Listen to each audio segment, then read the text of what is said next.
नमस्कार, मैं हूं आपके साथ मयंक। तो देखिए, ईरान के लिए अब खुलकर सामने आ गए हैं रूस और चीन। और रूस की तरफ से तो ये बयान आया है जिसने अमेरिका को सन्न कर दिया है। रूस ने कह दिया है कि टाइम बॉम्ब टिक टिक कर रहा है मिडिल ईस्ट में। एक गलती की अमेरिका ने और मिडिल ईस्ट में आर पार की जंग छिड़ जाएगी, जिसे रोकना मुश्किल हो जाएगा। देखिए, बड़ी खबर, जिस तरह से मस्कट में टॉक्स हुई और उसके बाद बताया गया कि अब ये टॉक्स जो हैं वो पूरी तरह से फेल मानी जा रही हैं। इससे कोई किसी तरह का समझौता नहीं हुआ और ना ही किसी समझौते की आगे उम्मीद जताई जा रही है। इसके बाद रूस और चीन की तरफ से बड़े सख्त मैसेज दे दिए गए अमेरिका को। ये मैसेज क्या है और क्या डेवलपमेंट हुआ है, इसको लेकर हम बात करेंगे।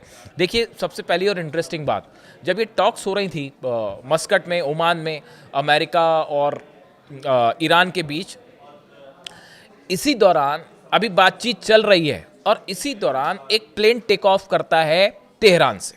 ईरान से एक प्लेन उड़ा।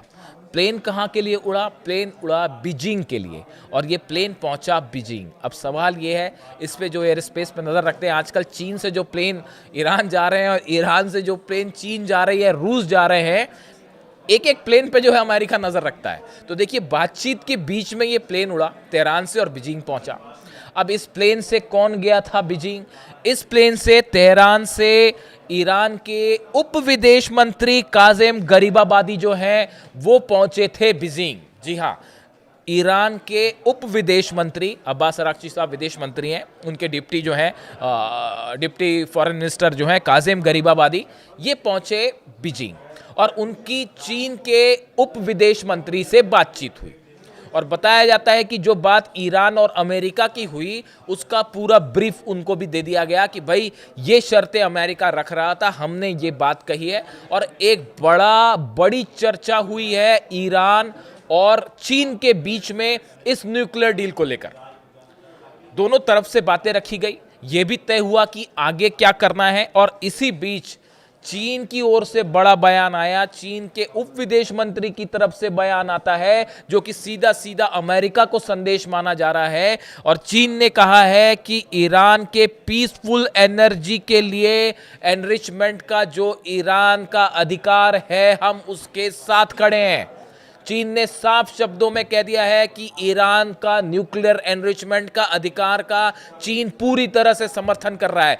ईरान की तरफ से बार बार ये बात कही गई, हर फोरम पे कही गई, चाहे यूनाइटेड नेशंस हो, सिक्योरिटी काउंसिल हो, अमेरिका के साथ जो बातचीत हो रही है वो हो, या मिडिल ईस्ट की कंट्रीज हो।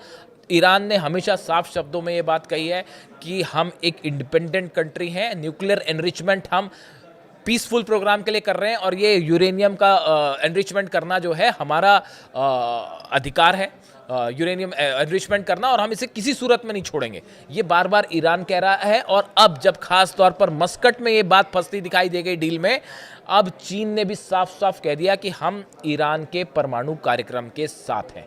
ये सीधा संदेश है अमेरिका को, ये सीधा संदेश है ट्रंप को। हाल ही में ट्रंप की बात हुई थी शी जिनपिंग से और तमाम तरह के दावे किए गए अमेरिका की तरफ से। इन सबको दरकिनार करते हुए चीन ने साफ लहजों में कह दिया कि साहब जो है ईरान के परमाणु कार्यक्रम के हम साथ खड़े हैं। अब इसी बीच रूस की तरफ से एक बयान आया जो और भी अहम माना जा रहा है। चीन तो अपने स्तर पे चीन ने जो बयान दिया वो दिया, चीन बाकी की जो मदद कर रहा है वो कर ही रहा है।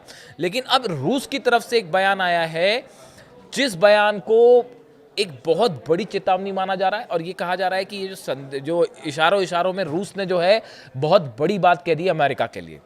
रूस के जो विदेश मंत्री हैं सरगेई लावरोव, इनकी तरफ से बयान आया। उन्होंने कहा मिडिल ईस्ट में हालात जो हैं वो एक्सप्लोजिव हैं, यानी एकदम विनाश वाले हालात हैं। और उनके जो शब्द हैं, उन्होंने कहा कि ऐसा लग रहा है जैसे मानो कोई टाइम बॉम्ब हो जो टिक टिक कर रहा है। देखिए, बड़े गौर से इन शब्दों को समझिए, मैं हिंदी में ट्रांसलेट कर रहा हूँ। उन्होंने जो बात कही कि मिडिल ईस्ट में जो सिचुएशन है वो एक टाइम बॉम्ब की तरह है जो टिक टिक कर रहा है। एक तो उनका बम का इस्तेमाल शब्द करना टाइम बॉम्ब की तरह है, ये अपने आप में संदेश है। समझदार को इशारा काफ़ी होता है। तो अब देखिए, उन्होंने कहा कि हालात मिडिल ईस्ट में है कि टाइम बॉम्ब टिक टिक कर रहा है और एक गलती की आपने और उसका नतीजा होगा कि पूरा मिडिल ईस्ट से तबाही शुरू हो जाएगी। एक गलती करी, अमेरिका के लिए कह रहे हैं कि अगर आपने एक गलती की अमेरिका ने, तो मिडिल ईस्ट में जो है भयंकर तबाही मच जाएगी और यहाँ से ऐसा विनाश शुरू होगा जो फिर रुकेगा नहीं। एक गलती और सब खत्म। देखिए, ये जो बात रूस की तरफ से कही गई है, अगर आप रूस के जो विदेश मंत्री हैं लावरोव, ये भी बड़ी इनकी तरफ से जो बयान आते हैं, वो बयान जनरली जो कुछ टॉक्स होती हैं ईरान और रूस के बीच, जो भी चर्चा हुई या इशारों में वो ऐसी बात कहते हैं जो इसके लंबे परिणाम होते हैं। और रूस के लावरोव विदेश मंत्री का कई सालों से वो विदेश मंत्री हैं रूस के।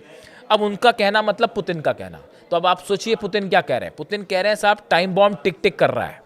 ये कह रहे हैं, अमेरिका को वार्निंग दे रहे हैं कि अगर हमला किया तो वो जंग शुरू होगी जो फिर आप रोक नहीं पाएंगे। इसका मतलब ही यही है। रूस ने साफ साफ कह दिया अमेरिका को कि अगर ईरान पर हमला किया, हम पीछे बैठे हैं, हम आप पर फिर हमला करने के लिए मजबूर होंगे और फिर आर पार की जंग छिड़ेगी और इतना विनाश होगा कि आप रोक नहीं पाएंगे। ये कहा गया, ये शब्दों में अमेरिका को मैसेज दिया गया है। देखिए, अब अगर आप मतलब समझें, टॉक्स के पहले के जो हालात थे और टॉक्स के बाद के हालात, एक बार फिर मामला जंग की तरफ बदल गया है। अब आप देख ही रहे हैं कि जिस तरह से बड़ा मिलिट्री ड्रिल शुरू कर दिया है एक बार फिर अमेरिका ने।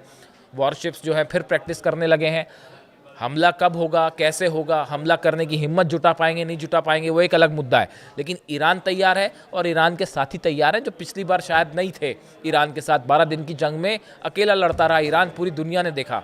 लेकिन इस बार रूस भी खड़ा है और चीन भी खड़ा है और किसी सूरत में जो है वेनेजुएला की तरह जो है वो ईरान को अकेला नहीं छोड़ा जाएगा।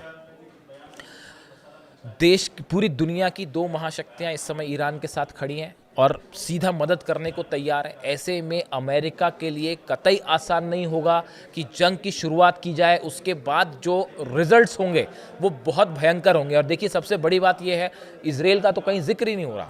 यानी ये तो मान के ही चला जा रहा है कि भाई इजराइल पर तो जो हमले होंगे और इजराइल कैसे बचाएगा। पिछली बार ही खबर आई कि 12 दिन की जंग खत्म होते होते इजराइल की जितने डिफेंस सिस्टम की जो मिसाइल्स थी वो खत्म हो गई।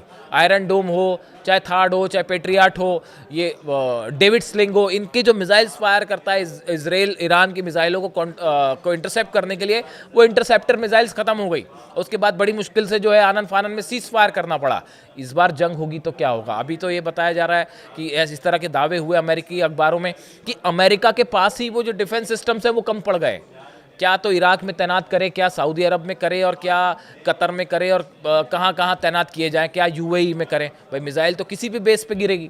तो ऐसे में जो है वो इंटरसेप्टर्स की कमी है और वो डिफेंस सिस्टम की कमी है, इसलिए अभी तक हमला नहीं हुआ। क्योंकि ईरान तो वहाँ 600 मिसाइल तान के बैठा हुआ है। हर महीने 300 मिसाइल बन रही थी लगातार। अब ऐसे हालात में जो है वो अगर 600-700 मिसाइल एक साथ लॉन्च हो गई, और बताया जाता है 800 से ज़्यादा लॉन्च पैड्स भी है। मैंने पहले ही बताया आपको कि 800 से ज़्यादा नए लॉन्च पैड्स तैयार कर दिए हैं ईरान ने। यानी इस बार जो है, जो बार बार ईरान कह रहा है कि इस बार हमला ऐसा होगा जो पहले कभी नहीं देखा होगा। वो पिछली 12 दिन की जंग में कई चीज़ें ईरान ने भी सीखी कि कहाँ कहाँ हमारी कमज़ोरी रही, उसे कैसे पूरा किया जाए। लगातार काम किया। उसका नतीजा ये है कि भारी इजराइल पर तो भारी पड़ता दिखाई दे रहा है। आप अमेरिका पे भी देखें, ईरान भारी पड़ रहा है। और ऐसी सूरत में चीन और रूस का बयान और ईरान के साथ खड़े हो जाना, ये बड़ा सीधा संदेश है अमेरिका के लिए, डोनाल्ड ट्रंप के लिए, नेतन्याहू के लिए। इस सूरत में क्या अमेरिका जंग करने की हिम्मत जुटा पाएगा? क्या जंग होगी? क्या ईरान पर हमले होंगे? देखिए, कई सारी चीज़ें हैं। आप देखें, लगातार तेहरान में खबरें आ रही हैं आग लगने की। उसकी वजह क्या है आप भी समझ सकते हैं। कई बार जेट्स फ्लाई करके करीब गए ईरान के, लेकिन अंदर नहीं जा पाए। तो इस सूरत में जो है अगले 1-2 दिन में शायद ये तय होगा कि क्या बातचीत का अगला दौर भी तय होता है, और या फिर इसी बीच बातचीत के बीच फिर जंग की शुरुआत होती है जैसे पिछली बार हुई थी। और ईरान इस बार सतर्क है कि बातचीत के भेस में इस बार धोखा आप नहीं दे सकते इस बार ईरान को। ईरान इस बात के लिए तैयार भी है और सतर्क भी है। इससे जुड़ा जो भी अपडेट होगा आप तक पहुँचाऊँगा। Thank you so much.